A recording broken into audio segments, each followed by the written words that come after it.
Ça,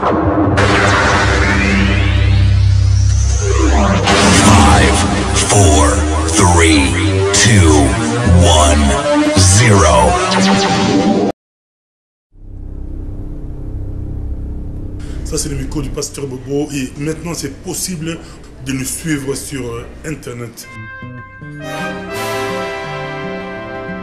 La demande de beaucoup de personnes à travers le monde qui nous ont écrit, on a reçu beaucoup de mails, mais maintenant vous pouvez suivre le micro du pasteur Bobo sur le web www.microdupasteur-bobo-anemo.tv.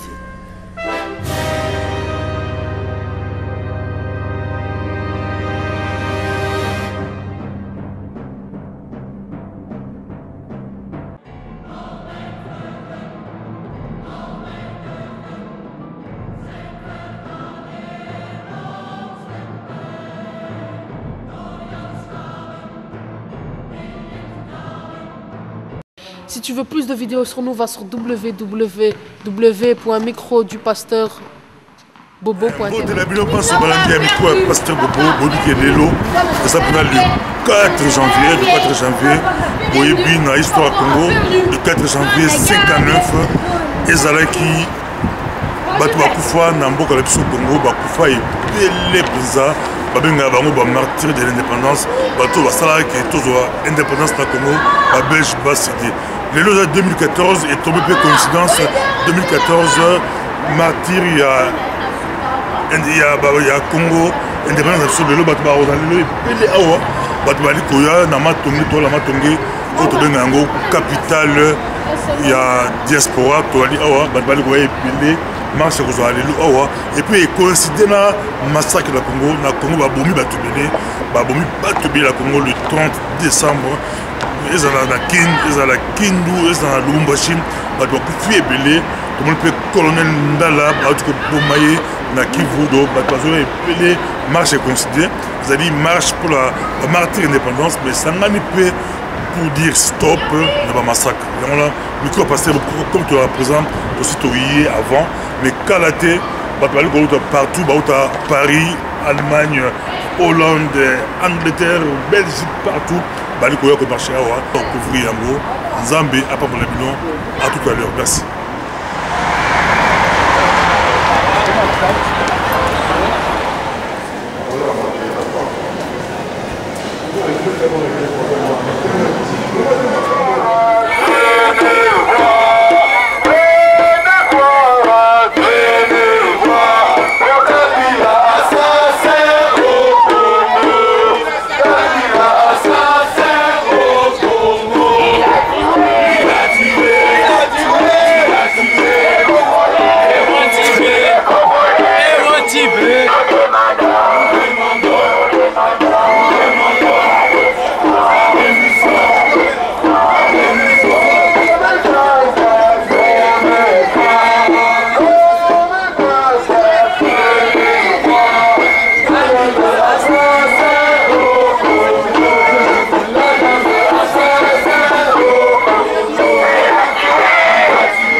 Congolais et ça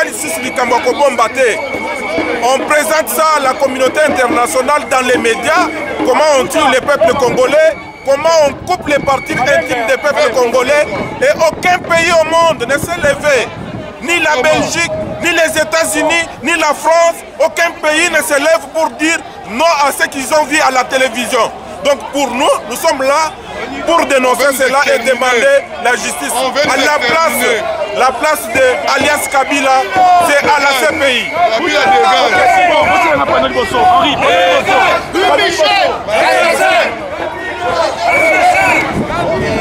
Surtout pas pour le Rwandais déguisé, un Congolais.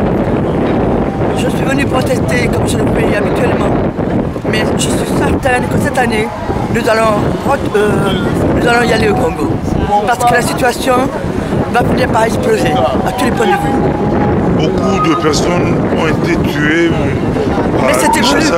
C'était voulu. Parce que des massacres, mais la communauté internationale ne parle pas. La communauté internationale a tout intérêt à se taire. Pour la simple et bonne raison qu'elle veut la balkanisation pour mieux spolier le peuple congolais. pour ça que ce qui s'est passé au Katanga cette semaine, la semaine dernière, c'était prévisible. La scission du Katanga était prévue pour juin 2013. Et là, ils ont du retard, parce que nous avons résisté. Mais sachez une chose, la balkanisation n'aura pas lieu. Merci. Un message pour la Belgique? Eh bien, que les Belges devront faire attention, parce que les temps ont changé. Il n'y aura pas de néocolonialisme, ni pour la France, ni pour la Belgique, ni pour les anglo-saxons, et même encore moins pour les sionistes, parce que ce sont eux qui sont derrière cette stratégie de néocolonialisme. Et ça va imploser et exploser de tous les côtés, même au niveau de mes compatriotes blancs. Regardons-moi ce qui se passe. Vous vous dites démocrate, fraternité. Regardez ce qui se passe au Congo. Regardez ce qui se passe au Congo. 8 millions de morts. La communauté internationale est au courant. On nous a imposé un seigneur, un seigneur de guerre qui est au pouvoir au Congo.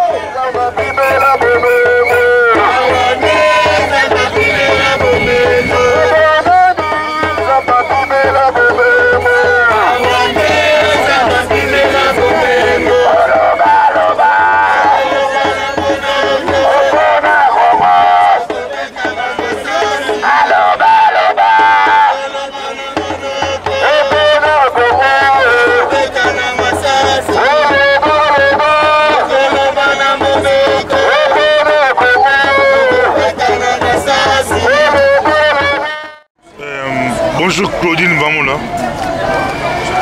Autriche, tu es en Belgique, le Loawa. Comment on a manifestation au Rolobani? En tout cas, je suis hindi, je suis bande kotuba yebi makamo station mboka ndenge makamo eza. Donc ndenge na yeboye bon moni biso toloba ki faut tozola uni. Donc yango na nga na lobi fona ya ona soutenir bandeko. Yango na c'est pourquoi na ye tozola penza uni. Yango na penza vraiment makamo hindi, makamo na mboka bino tu boyebi makamo uti koleka. Situation est comme penza grave donc tozola kati ya itumba eza itumba faut totelema il faut tobunda. Donc, baromi plus ou moins patubélé, on dit information au Rolobani. Bon, mon union surtout wana, ils ont un cadre de stratégie wana. Na expliqué que déjà stratégie na bango, ils ont toujours fin de fin balkanisation mboka, balingi kaka baka bola mboka. Donc là on a faut comprendre ngo union surtout wana oleka ki wana ils ont bango ba stratégie et d'ailleurs kutu na ko yibisa bino pe na révéler be bino ba stratégie mususu bazo meka ko sala. Donc omoni balingi kaka siko ba remplacer Kabila siko ba ko remplacer par Bisengimana donc ba négocier déjà moi coup d'état moko boye donc Bisengimana na kosalela yeba mwa coup d'état pour Kabila alongwa mais yango na nyonso surtout wana pona na kati ya problème ya balkanisation na objectif na bango ezali kaka bakabola mboka donc eloko wana il faut totelemango to comprendre penza ba enjeu penza ya solo penza to bundela ngo parce que c'est impossible donc congolais nyonso surtout ici kaza akoki kondima eloko wana te soka ndimi yango c'est kaza na bolingo mboka te donc Claudine a marche auto a marche na vraiment na marche aka pona ko soutenir bandeko. Bon, on est pour la soutenir à Congo.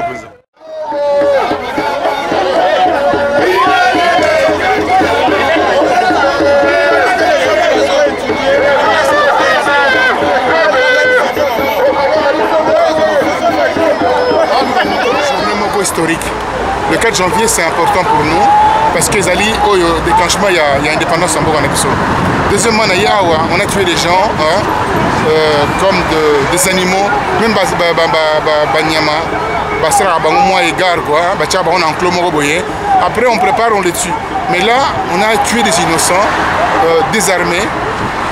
Je pense que total on a GIGN ici, GIGN quand baza na face il y a bato oyo baza ko revendiquer ba droit na bango ba kotsaka nanu dialogue ba parlementaire na bato oyo baza na face na bango mais na Kinshasa on s'est retrouvé en face de criminels oyo ba bomi bandeko ba bomi 103 personnes et on se trouve aussi na même lignée comme colonel Labisso Mamadou Ndala. Donc tout ça c'est pour créer la psychose dans Kati Mboka pour va confisquer pouvoir en 2016 l'élection est arrêtée. Donc ça là état sous Babengango pays en état de siège. Donc il y a des caméras qui s'habituent à moi. Ainsi, on va couvrir une manifestation tout le temps mais qu'est-ce que c'est attitude de la communauté internationale? Mais l'attitude de la communauté internationale elle est claire. Quand on assassine des gens comme ça et que la communauté internationale ferme les yeux, on voit la complicité tout de suite. Complicité, on a tout de suite. Les hommes il y a eu, n'a pas eu une enquête internationale là-dessus.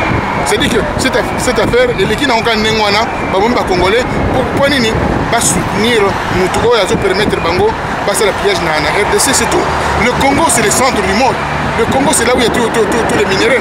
Donc, il faut maintenir quelqu'un qui ne maîtrise rien pour on va continuer pour voler dans le Congo. Voilà, c'est ça. Merci.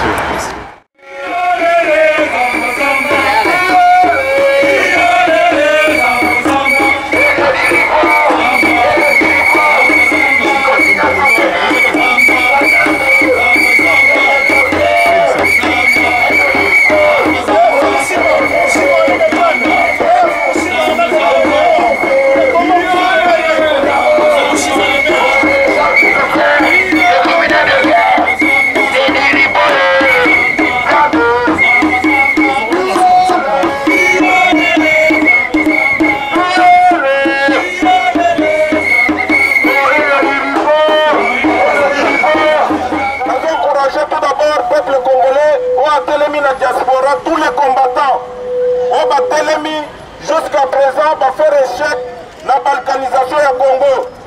Nous sommes tout d'abord Makasi, il y a pas de photo, donc cela veut dire pour tout le monde, action et salami de l'eau, donc on est capable de continuer là-bas SMS, même la minute, les ala pour tout au Koutani, pour défendre Mboka Labiso, pour défendre le Congo, comme il y a eu le massacre. Au Congo, il y a eu des morts. Au Congo, Kabila est en train de tuer avec la complicité de la communauté internationale qui les soutient. Moi j'appelle ça la communauté des intérêts. La communauté internationale laisse massacrer les peuples congolais pour leurs intérêts. Quiconque posait dans le Congo, tout le monde est le 4 janvier. Réaction les années pour la manifestation.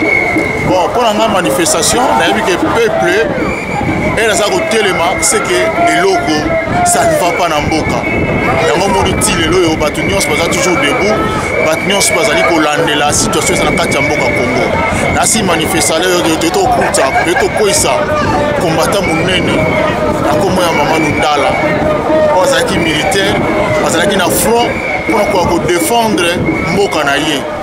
Mais le Kola, ni kondi ya Mboka, oboyebi na Kanambe, bazali ba Rwandais, et la monique, Ndala comme ko sala pour na intérêt ya ba Congolais, a jijaki bon que faut ba bomaye.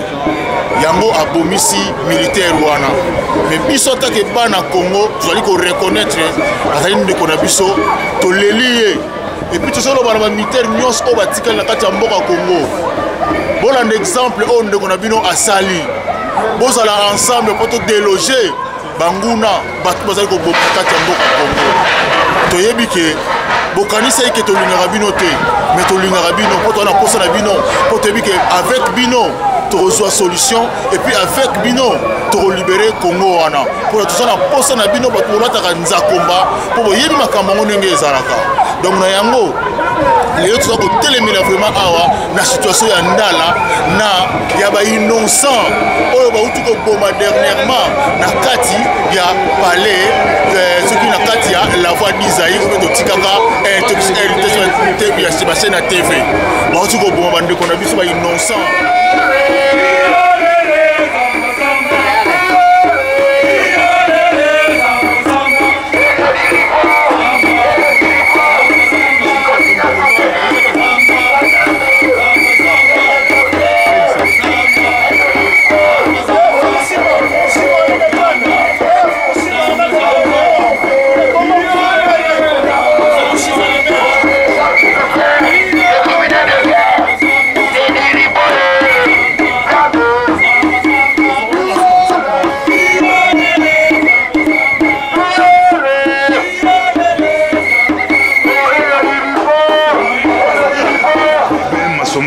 auti Paris azali moté baza pena mo délégation ba musuba la Belgique bazali awa boye marche ya le 4 janvier ouais ezandene juste comme une invitation à nos combattants en Belgique basalaki marche na bango ezali pour le 4 janvier na histoire ya Congo ezali le jour des martyrs congolais donc qui n'a rien à voir avec toutes les étiquettes. Donc on n'a pas besoin ni de soutenir qui que ce soit. On vient pleurer nos martyrs comme le Mumba, comme les autres je crois que je connais, Arma Tungulu, nos martyrs à nous le peuple congolais. Donc ce n'est pas pour quelqu'un aventuré ou quelque chose. Non. On est là pour les martyrs de la République démocratique.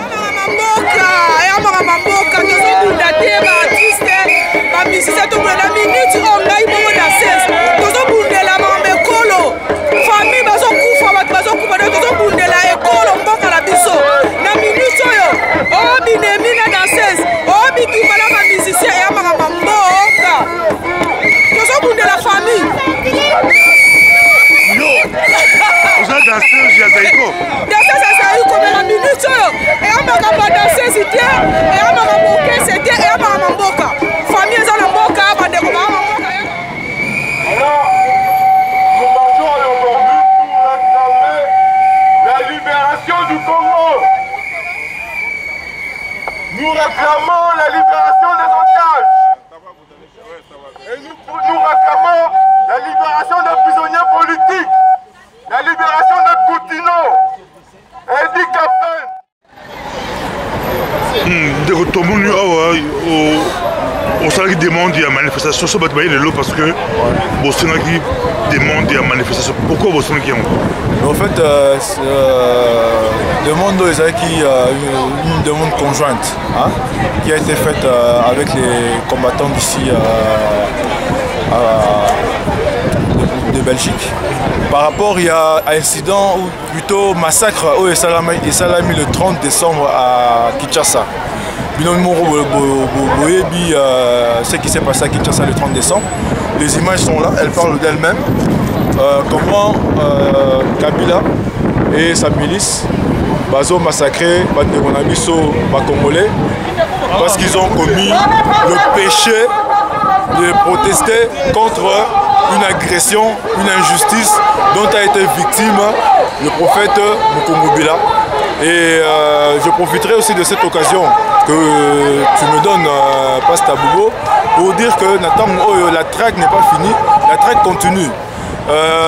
Kabila a mis tous les moyens, le boucher double, pour exterminer ceux qui prient, tous les fidèles de Pasteur Mukungubila.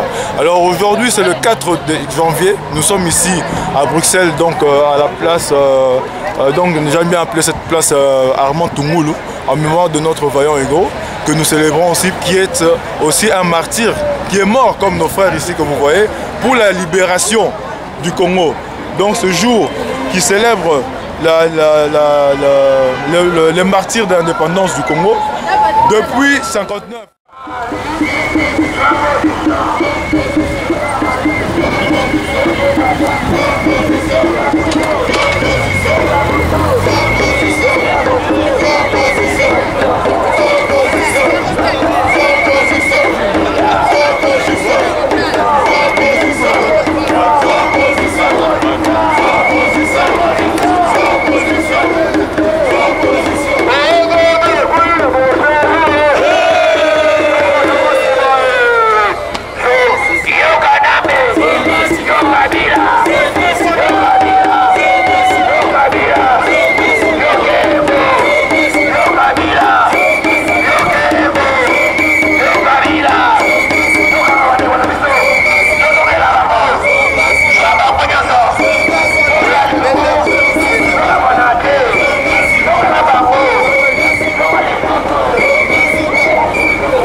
Aujourd'hui, c'est le jour de martyrs congolais de 59 Ne vous énervez pas. Ils sont très énervés.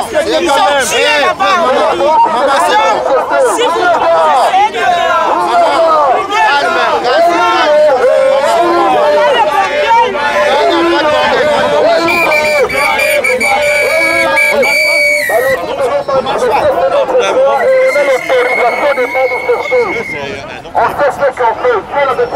Mais après la demande, on a été autorisé de marcher, oui ou non? Mais on a eu le Nous on a quitté Londres, on nous a dit qu'on vient marcher. Hein? On n'est pas venu rester là statique. Vous avez des preuves? On n'a pas autorisé de marcher là. Vous restez ici à Bâton. Est-ce que vous avez des preuves qu'on n'a pas autorisé? Vous avez une lettre officielle? Mais non, il y a une lettre officielle qui nous a refusé de marcher. Ah mais non. Est-ce qu'il y a une lettre officielle qu'on nous a refusé de marcher? Est-ce qu'il y a une lettre officielle? Moi je viens de Londres pour marcher et non pour rester là au froid. On va rester ici comme ça. Mais non, on va être l'organisateur de la on a demandé de marcher.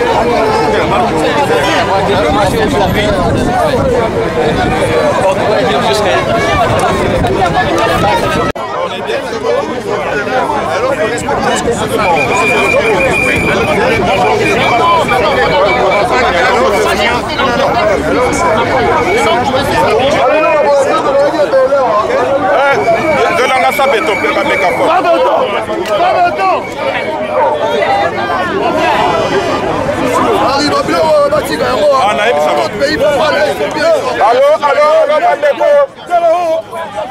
Dis donc, quelle était la question?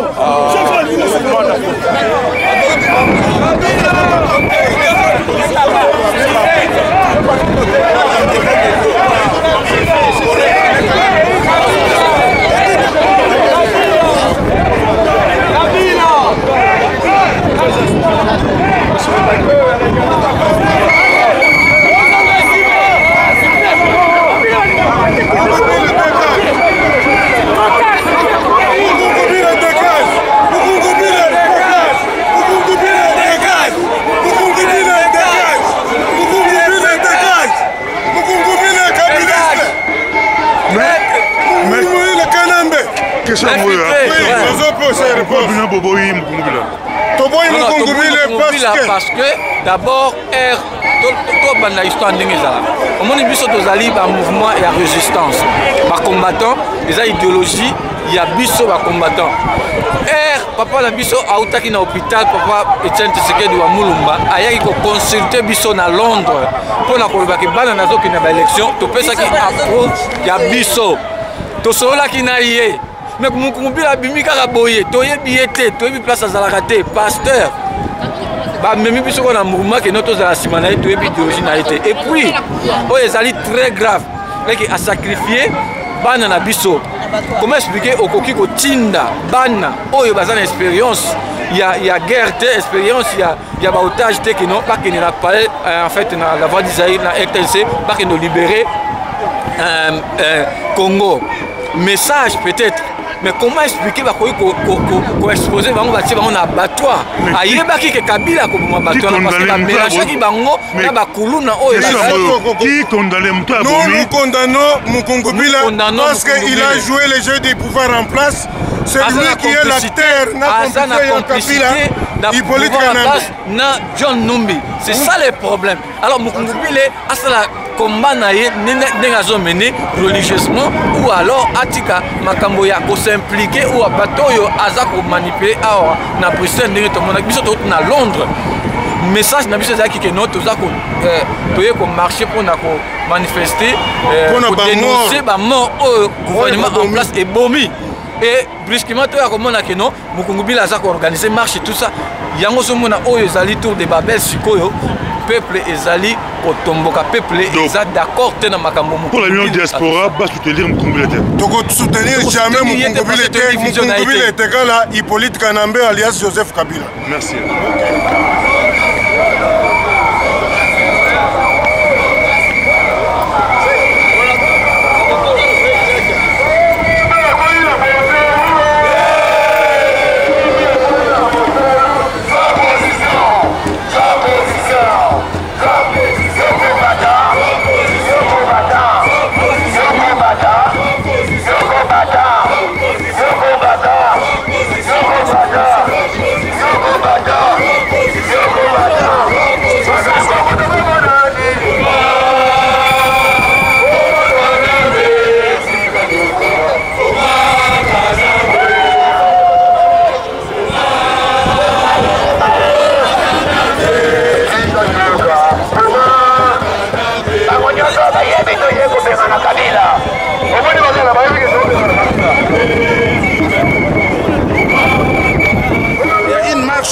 d'être organisée une marche pacifique en mémoire de toutes les victimes qui ont tombé en date de 4 janvier 1959 exactement en République démocratique du Congo, sous l'ère coloniale.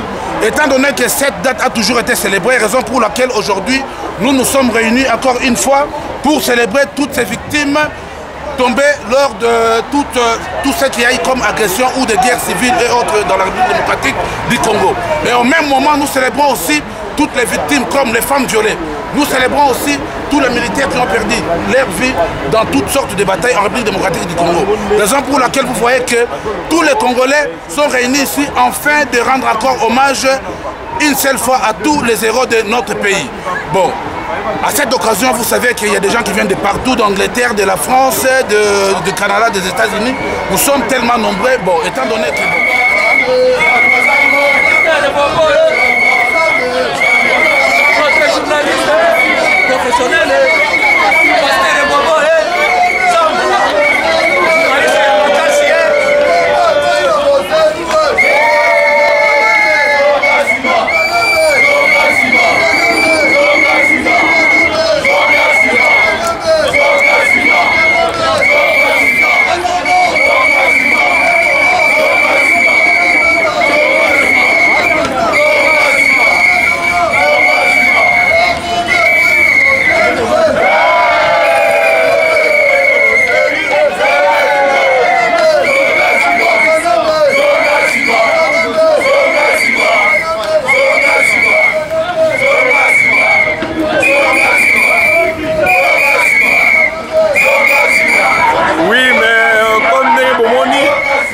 manifestation le 4 janvier 2014 pour la Nini parce que ezali en commémoration ya ba martyrs au bakufaki na le 4 janvier 1959 na mboka Congo pour l'indépendance na biso. Alors ba martyrs baza okufa toujours bino mo boyebi par exemple ba bomaki bato abundu dia Congo baza ba martyrs ya mboka et que ba bomaki lisu bato le 26 novembre 2011 bango wana nyonso baza ba martyrs et puis bauti ko bomba ndeko na biso lisusu le 30 décembre 2013. Alors liste eza mulayi ba Armand Tungulu ba Tchebeya ba Fidel Bazana tout ça ezosala que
manifester le 4 janvier. Le 4 janvier 59, martyr bakfaki na Congo. Le 4 janvier, biso toye. On a koloba kena ba martyr bakfaki na Congo. Makila na bango ekoya pour mboka Congo. Lelo yo bala muka, ba on so bakufa. Baya kozwa Kanambe, Kanambe, Lumumba, bino babuneli Congo. Le 4 janvier 59 bato bakufi. Kasavubu, boya kozwa Kanambe. Boya kozwa ebo kene na ye. Tala comme si Congo boucherie na ye. Boya kozwa ebo tika biso calme. On n'est pas calme au Congo. Kimia ezali soutien na Congo likolo ya Henri Hippolyte Kanambe. Tala abimisi discipline ya mususu mukongombile so mukongombile. Bazo bomba batu. Ba comme si Congo abattoir na na bango. Bazui M23, bapesi bango amnistie. Yo Minongala, pourquoi on est amnistie? Coutinho. Donc va comme ici Congo boucherie na bango. Quel message auprès de la communauté internationale? La communauté internationale est muette sur ce qui se passe au Congo. Mais c'est vraiment regrettable. Nous voulons la réaction de la communauté internationale. Ils doivent réagir. Ils doivent faire en sorte que Kalam quitte le Congo dans l'immédiat. Merci. 1959 oyo ba ene na biso ba telemaki yango ya toali awa lelo e na ba mort oyo nyonso baye na régime ya Hippolyte Kanambe na ba mort oyo ya suka tomonaki awa bauti kokwea bandeko na biso ba assassiné bango na ye awa lelo mpona bato wana nyonso bamartire oyo ya Congo toye awa te kotelemelela mutu kotambola mpola mutu totikala jamais kotambola mpola mutu mutu wana ezola mutu non exemple o otamboli mpola mukungubile non toyebi mukungubile te biso tomoni bato basali action bafrappe Hippolyte Kanambe babotoli télévision privée na ye RTNC pendant 2 minutes va faire passer message au yabiso message en nini toye ko libérer bino na ba Rwandais et là le message au biso le pays est occupé et si ce message là arrive tire pas à peuple et que vous allez bien poser souhait la biso peuple ayeba que à sous occupation à se soulever à téléma contre occupation wana pour l'avenir naé. Toye awate pour la prophète Mukungubile, ce qui Mukungubila, tout cas là jamais qu'on a la Simaya Moutou, même le président élu Etienne Tshisekedi, on le soutient, de soutenir, mais la plupart de la biso de Rotosa Batouya, IDPST, de soutenir l'action. Oya ça pour la Congo et dans la libre. Ingeta. Merci. Président Babi Balukuna, le 4 janvier 59, le 4 janvier 2014, lelo na marche message. Non message ezali moko ezali occasion munene pona biso ba congolais to ko kolakisa que tozali conscient na bitumba oyo bandeko na biso ba ancêtre na biso ba mpaka na biso ba congolais oyo babandaki yango bitumba ya libérer mboka na biso bitumba ya kosala ke congolais azala mutupe ya bwanya o bakoyi kotosa ye mokili mobimba. Voilà ce qu'on a appelé en petit mot l'indépendance ou en court mot l'indépendance. Et voilà yango wana à part wana ba martyr ba ki kozala mo ebele belé omoni pona bitumba oyo ba kufa. Le 30 décembre, par exemple, il y a eu des gens... Votre réaction? Je peux profiter d'un micro parce que pour la web que le 11, il y a moi Oyo, il y a un samedi, il y a moi janvier Oyo, nous allons à la conférence de presse mounene à niveau de force à combat intelligent. La conférence de presse wana yo en tant qu'homme des médias, to bengisi yope yaka okoyoka bongo réaction nyonso to kopesa pona ba sujet ebele Oyo et entouré actualité na mboka na biso Congo. Notamment question aux Akotuna Bisso. Oui, mais Batouali Kolandayo, Olobini, Mokili et Lobité, Makambo Salami. Tous les 11.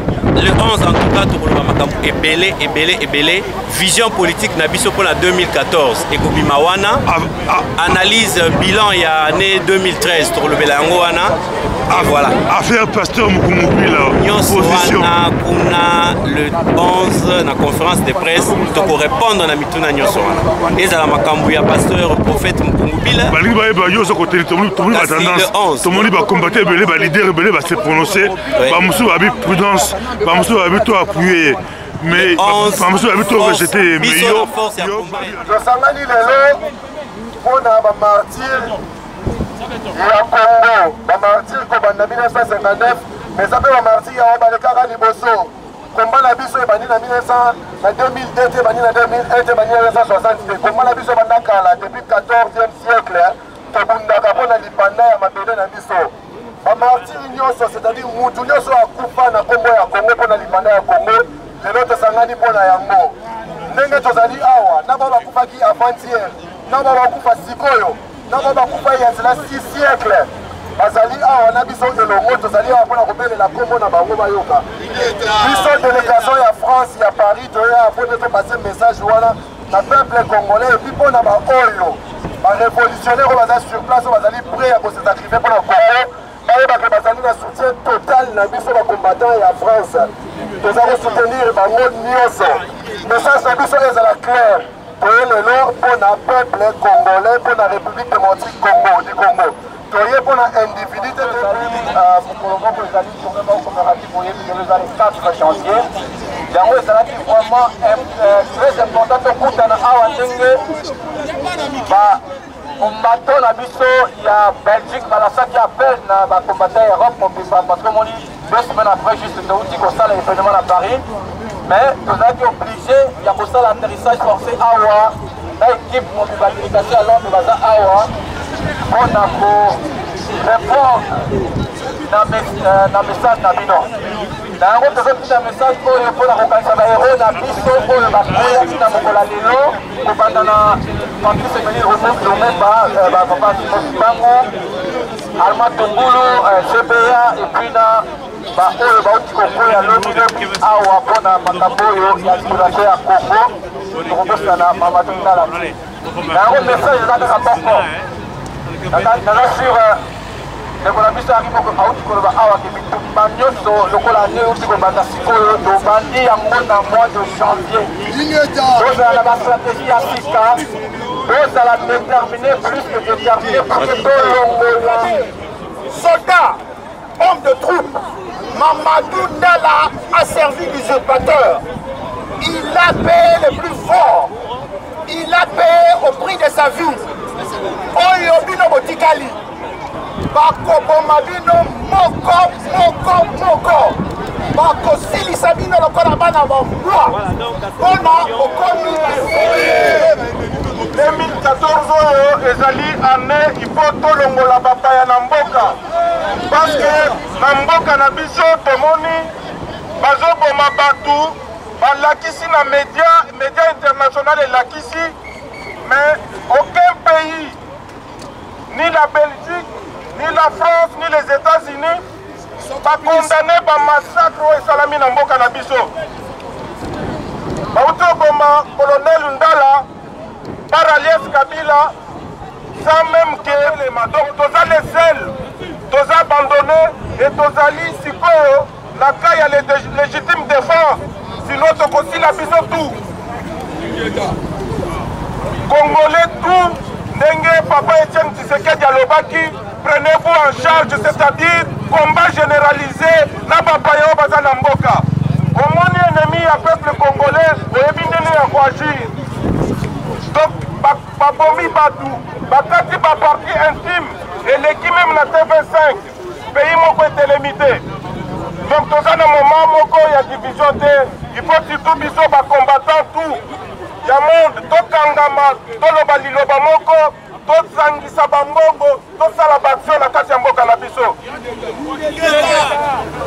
Soki pomoni, tozo loba message ya bomoko, c'est parce que c'est par stratégie. Stratégie et le bakanini. Même ceux qui ont moni que frère Naya est faible, au bomba faiblesse Naya, mais toko kangama, toko tenami munguna libanda mboka. Tozana ba partie belé, au bazana kati ya mboka. Lelo, président Eli Tshisekedi, il est là un impérium pour l'unité. C'est parce que les mêmes militaires, Herbalobi Bakanga Kabila, Bakangi était. Les lobes abomis, Nani colonel Ndala, c'est toujours les mêmes militaires.